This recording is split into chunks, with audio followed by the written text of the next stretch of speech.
So it's time for Q&A 110, 110. 110% is what we generally give these Q&As, isn't it, MJ? 111. We could go 112 if you like us to. Anyway, let's start off with some questions from Prototype 400. Would the quality of TNA's commentary be better if they hired a play-by-play guy like Joey Styles? Right now we have Taz, unfortunately, because he's re-signed for the company, and Tenay. And I don't really see any of those guys as play-by-play commentators. So I do think, they had Todd Kennedy as a play-by-play guy, and it just didn't work with the Free People. If you had a play-by-play guy and a set color commentator guy, I think it would work a lot better. I really do. I think, to be honest, I know it's a storyline, but the fact that Taz was a part of the Ace and 8 and his contract ran out and the TNA just gave him another contract when they could have replaced him, it's just silly. Really is silly. Taz, I reckon Taz must really be Teflon Taz, that's all I can say. What impact, excuse the pun, would TNA make if they signed someone like Stone Cold Steve Austin, not to wrestle but be an on-screen character? Who knows? They signed Hulk Hogan, who could prove he's one of the biggest names in the business, and it really hasn't helped them all that much. It may get an initial good rating, but I don't think it would have any longevity. Not to mention the fact that Austin would never ever sign for TNA, even though apparently he does like watching it.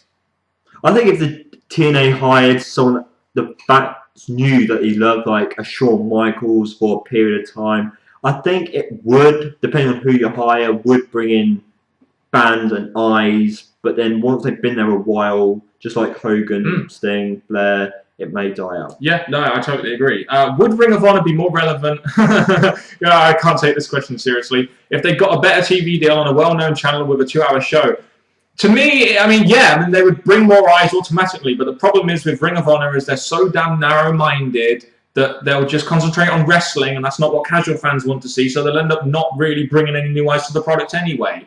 I think there's a chance that it may boost them up a little bit because the streams will probably be smoother. The fact they'll be on a TV station and have no problems. It'll boost them a little, but not anywhere like TNA or WWE. No. It's hard to think that when ROH got a TV show that everyone was thinking that they were going to take over TNA as the number 2 company in the business. God, how wrong were they? What are your thoughts on Stone Cold E.T.? Look him up on YouTube. Bit late for that now. I don't know whether you've seen Stone Cold E.T., have you? No.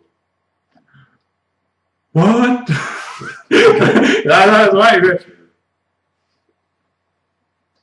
What? That's pretty funny. We made our own little version of Stone Cold E.T. D96 Mister. We should definitely patent that, MJ, just like we should patent your What's Up. Do you think we will ever see Lesnar, Axel, and Punk interact with each other? This is probably done before that Raw where Lesnar and Punk interacted, but we must have thought at some point that with Punk being the second top guy in the company, that Lesnar was going to feud with him at some point.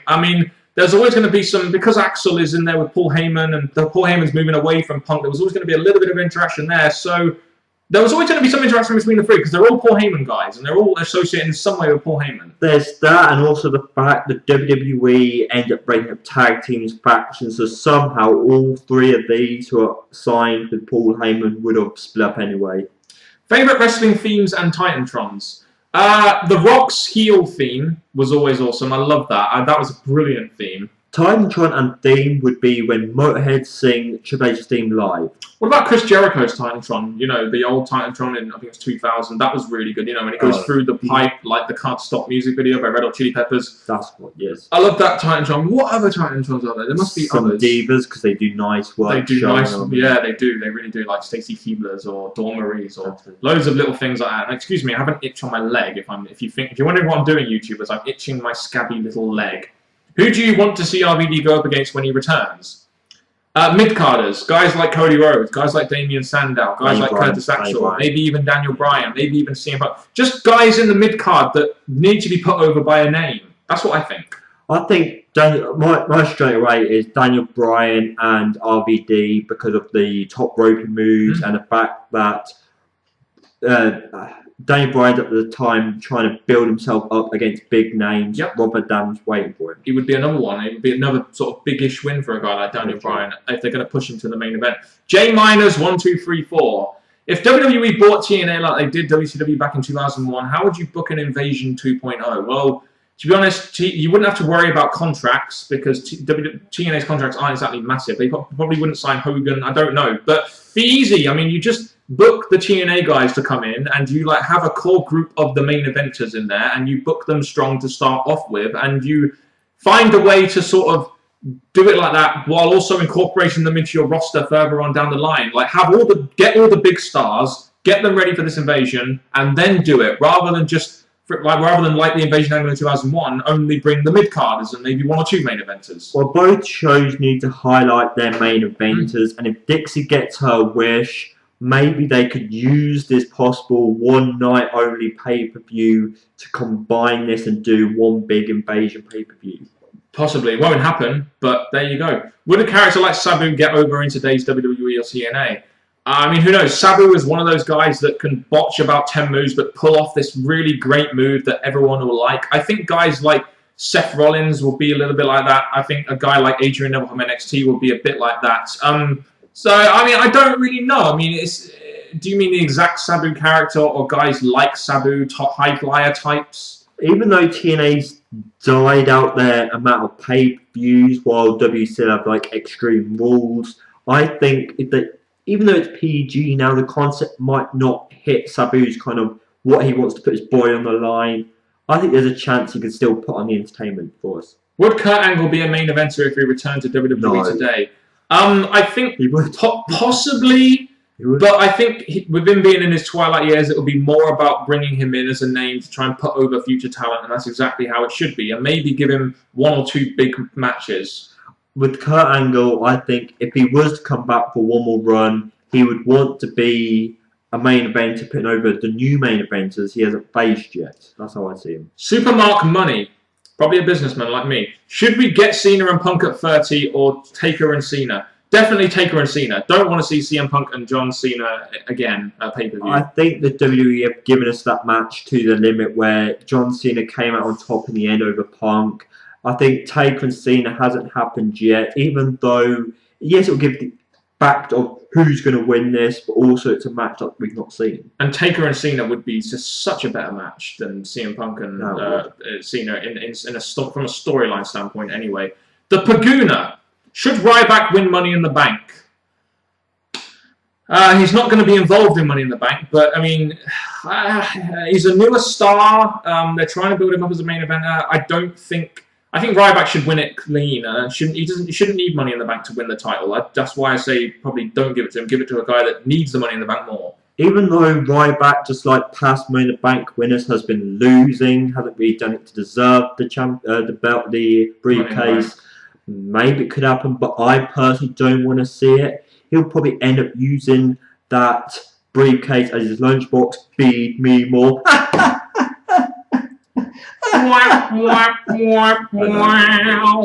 we go. That's the sound effect we really should have put in, but I did it myself. Not a bad joke, NJ. The random, definitely better than some of my jokes. The Random Girl 95. Favorite Chris Jericho feud? Probably the one with Shawn Michaels. He had the WrestleMania 19 one and the 2008 one. They were both very good feuds. When he got involved with the Batista going to get Shawn Michaels, stands out, yes. His feuds with Benoit were pretty good as well. Or, sorry, Lord Voldemort. Favorite Edge feud? Undertaker, he had a very good feud with Undertaker. Two good feuds with Undertaker, actually. He had a pretty decent feud with Cena, would you say? Back and forth, but yes. What other feuds can you think of? I can't really think of anymore. Even though we had temporarily Edge and Triple H when the Vicky was getting married and all that, but didn't really stand out compared to Cena and Taker. Indeed. Favorite CM Punk feud so far? I think I would say my favorite CM Punk feud would probably be the one with Jeff Hardy. That was a really good feud. Small one, even though I don't like the character, Rey Mysterio played a big part in Punk's rise. Edge, temporarily, they're the two. Other than that, maybe his Summer of Punk thing, even though it died a little bit. Maybe the one with Undertaker at WrestleMania. That they went to big lengths to make that feud big. Give us your thoughts in the comment section. Have you ever visited my home country, Australia? If not, do you want to? I've never visited Australia, and it's too far away, and I don't like long plane journeys, so I don't really want to visit Australia, no. One of my friends visited there and said how great it was. The scenery looks great, so it's a place I wouldn't mind going to, but I've not been yet. Jamie O'Halloran. NJ, what are your thoughts on Lesnar's return? NJ? NJ! He's not coming. I'll answer it for him. Yeah. With Lesnar... You're the next best NJ. Thank you very much. With Lesnar... No, sorry, they've got this around incredibly wrong numerous times. The whole Lesnar return hasn't really felt... He may be a draw, getting bits of money, but the way they brought him, the scheduling of matches and his actual schedule on TV hasn't done a single thing for me. The return, going to get Cena, great. Following that... Triple H 3 times. Triple H 3 times. I mean, that's all you really need to know. Mr. Parkin, that's me. I don't have a body double, I'm afraid, like NJ. What do you think NXT is going to do with Corey Graves? I really have no idea. They're trying to make him a baby face. They're trying to make him into this tweener-type character. I must admit, I'm not a massive fan of Corey Graves. Don't think he'll be going after the NXT Championship. He's got a tag team right now with Cassius Ohno. They're going after the tag belts, which I doubt they will win from the Wyatt family unless they're going to move the Wyatt family away from NXT now. So I don't really know what they're going to do with Corey Graves right now. I really don't have a clue. RFV089 always seems to pop up on our Q&As. To Mr. Parkin, do you think that England will qualify for the World Cup in Brazil, and if so, where do you expect to finish? They should qualify. They really should definitely qualify. And if they do get to the World Cup, I expect them to get to maybe the quarters. I don't expect them to do any better than that, though. Really don't. What song do you like better? Led Zeppelin's Sweet Home Alabama or The Who's Won't Get Fooled Again? I'm guessing that's for you, because I don't know too much about music. Well, Sweet Home Alabama's very catchy, but The Who, unbelievably, I like them. So I'm going to go with The Who. I'm going to go with Sweet Home Alabama. I do like that song, actually. Plus, I can play it on Guitar Hero as well, which makes me feel like I can play the song. What is your opinion on WWE structure, writers, booking, and use of talent? Perfect. Absolutely perfect. I mean, phenomenal. Couldn't fault it. I wouldn't want to be a writer or booker or a talent or part of the structure of WWE. No, look what they're doing to Monday Night Raw. I mean, it's fun. I mean, what, the adding the 3 hours? Oh. Well, great ad revenue streams, great chance to add no one's complaining. No one's complaining about it. It's a great move. But if we're not being sarcastic about it, the writing, quite frankly, is terrible at times. The booking, again, is quite terrible at times. The use of talent sometimes is getting a little bit better, but at the end of the day, it's all about Cena, unfortunately. That's the problem with WWE's products. It's all about Cena. And as for their structure, no comment. Sorry, we don't really know too much about it in order to really formulate a good opinion on it, I'm afraid. They show signs of things looking good, like the Shield, how they're progressing, the Wyatt family coming in, starting to give like Ziggler a chance, Bryan a chance. They're trying, but we want to see it long term. Long term is a key word there. Ambrose Freak 95. When will WWE debut Cassius Ohno? Well, I don't think they'll debut him this year. I think if anything they'll debut him after WrestleMania next year. That's when I think he'll come in. I don't really quite think he's ready for the roster yet. I think they would need to have, with them bringing so many new stars in now, it's like you can't bring all these stars in at once. You need to start spacing some of these out and actually give them a plan. Now, you looked at Cesaro. They never really had a plan for him, and you can see where he is now. That's what I was going to say. Cesaro, as much as that character could have came eventually, I think they should have came as a tag team, and then Cesaro to go off as Cesaro. Or Zeb Colt as European and we the people. Who knows? Have you watched the Rise and Fall of ECW, and would you recommend it? Yes. I watched it and I loved it. It was brilliant. I loved the insights. I loved learning more about ECW and Paul Heyman and what they actually did and how the company was structured. I thought that was a brilliant disc. I really did. You? ECW is a company that I didn't watch or get too involved with compared to WWF, WWE. But to watch past matches and build definitely gave me the focus on it, which this DVD gave. Samo Cops 96. Who would you give the Money in the Bank briefcases to? Do you want to do Raw and I'll do SmackDown? Okay, if we go with the Raw, Money in the Bank. Like, who do you want? Not who should, but who would you give the Money in the Bank briefcase to? It's hard to say. It is hard. It's hard to say. I'm going to say now, even though this is 2 weeks for it happening, Bray Wyatt. We're coming. We're here. As for SmackDown, because I'm a fan of Cody Rhodes, I would love to give it to Cody Rhodes. I would be fine with Dean Ambrose. I'd be fine with Wade Barrett, I guess, because I'm kind of a fan of his and the fact that he's British. So I'd say Cody Rhodes because I'm his fan. Armstrong 2307GA. That's a long name. Who do you think will win the 2014 Royal Rumble? Do you know what? If he doesn't win Money in the Bank, I think Daniel Bryan might win the 2014 Royal Rumble, or CM Punk. One of those two, I think. Or maybe even Ryback. That's what I was going to say. I think as he didn't get the job done last year, I think the fact that even though every time they push him, they fail him, by Royal Rumble, it could come back again. If not Ryback, I think Axel. I'm putting my money there. Oh, Axel, that would be a put your bets on now. I think the odds are pretty not very good on Axel to win it, but there we go. Rock Solid EJV420, another load of letters and numbers and stuff like that. I believe the term booking is a word that is way overused in the IWC. In the casual point of view, it really has no merit for the success of a wrestling show. Do you agree with this? Yes. The casual fans don't give a shit about booking. I mean, we only care about booking because we think the show should be done a certain way. Really, it doesn't matter all that much if the majority are casual fans and people aren't going to tune in for good booking. So, is it really all that important? I mean, is it? It comes to an earlier question we got. When it comes to fans who are watching wrestling, we expect a certain thing, certain to be done. So the fans that watch it think, right, this should happen, then this will happen, then that can happen in the end.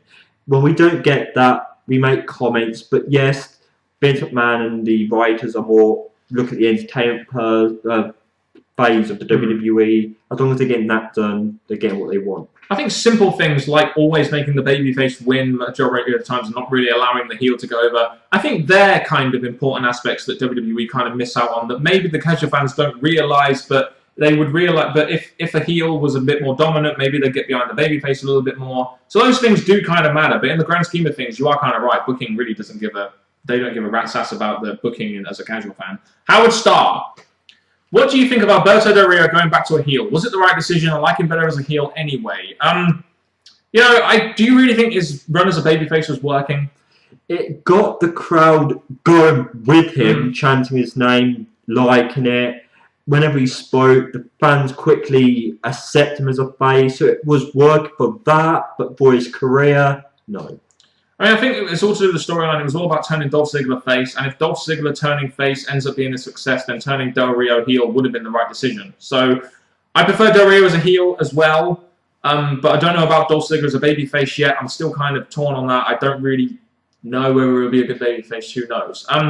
Why do groups and factions seem to come and go? They seem to stay together for one moment, then they break up and one of them turns into a face. It's because factions are there, like Evolution, to make new stars. Well, that's primarily what factions should be for. So you get to a point where you can really put these guys over, give them a rub using some bigger talent in the group, and then forward them off on their own. That's just generally how things are done. I think with the way factions are built, the fact you have like 4 or 5 members, you're affecting them for making individual matches unless they go to individual championships. So I think eventually, once they're built up as the dominant person they are, then it's time for them to go off. Yep, believe so. The Toon 99.